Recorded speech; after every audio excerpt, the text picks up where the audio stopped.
This whole project started when I had the urge to do another Betta tank. It's an urge I get more frequently than you might think.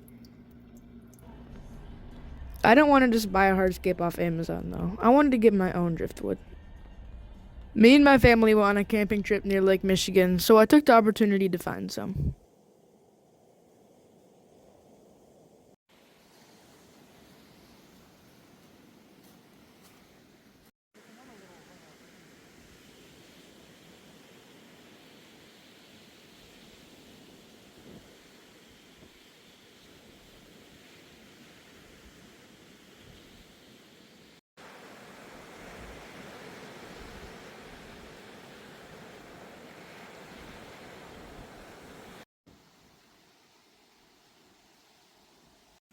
I found this cool log, but it was too big.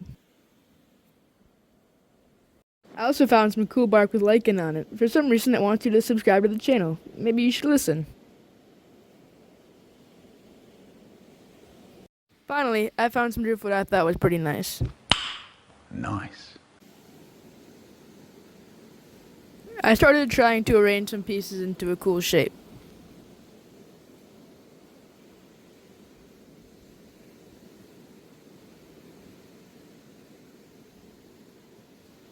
I also found these cool rock towers. There was a little waterfall I used to wash off the sandy bits from the wood I collected.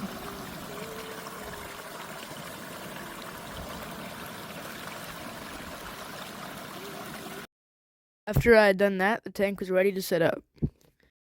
I made a few finishing touches and then it was done and ready for livestock.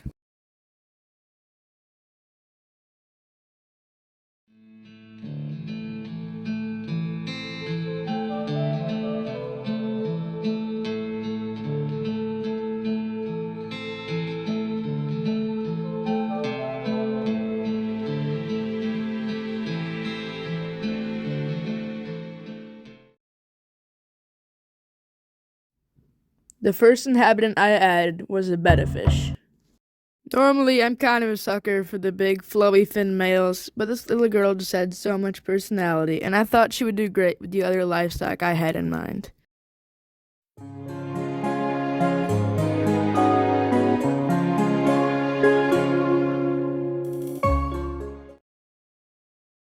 After I released her from her little cup, it was like she didn't know what to do with all the space. I can't really blame her. It was much bigger than the confinements of the cup she was sold in.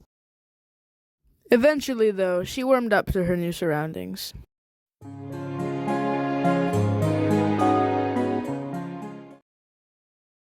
The next day, all was well in the little ecosystem. The betta that I had decided to name Fig was swimming around happily. Little did she know she was about to get some company. This bag contains a bunch of shrimp, which will help keep the tank clean. Normally, I'm a snail guy. They're so much less fragile, they're easy to please, and one particular snail carried the entire SpongeBob franchise. Bruh. But I didn't want to risk snails in a littlest tank, so I opted for shrimp. I just wasn't sure if Fig would tolerate them or if they would become an all-you-can-eat buffet. Well, I guess there's only one way to find out. I added them into the tank, and immediately Fig was curious.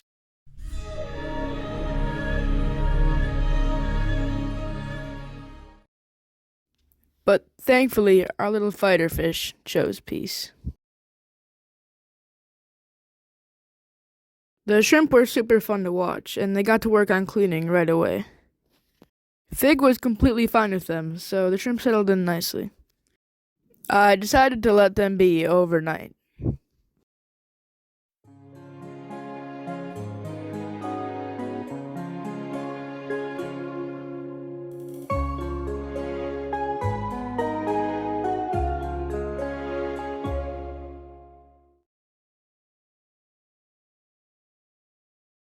The next day, the tank was doing amazing. I had created a perfectly balanced ecosystem.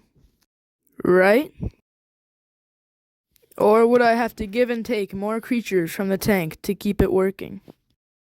Well, if this video gets, 40 likes, I'll do an update. Until then, it would mean a lot if you subscribe to the channel. I post videos of my cute gecko all the time. Anyway, bye-bye.